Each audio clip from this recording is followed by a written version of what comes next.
those little beefy sausages, but I did. It's my crab. And I wanted to show y'all my shrimp. There's some of them. And that's my first gumbo. Fall 2020. Alright, y'all. Have a blessed day. Much love. Bye. Hey, y'all. So this is day 2 of the gumbo.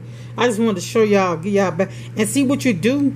You want to put, if you serving this, like say you fixing plates.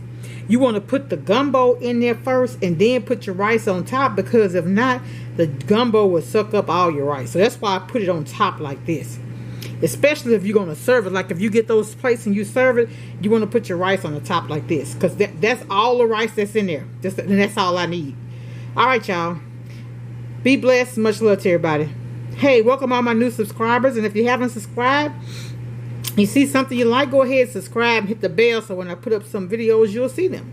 So, it's Monday. It's getting kind of late, but I just wanted to share this with y'all, let y'all see the outcome. I did share it yesterday, but it wasn't I don't think you can see it real good. But this is what it looks like, y'all, and it's very, very tasty. Remember I did it with 2 chickens? So, the quantity that I did, you could probably feed 50 people a bowl of gumbo out of there. Well, I say 30 easily.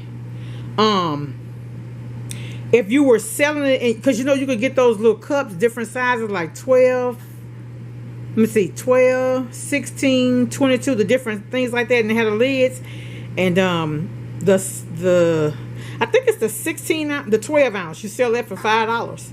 So, excuse me, and usually when we do gumbo at church, we do chicken and sausage. We don't do the crabs and the shrimp and all that.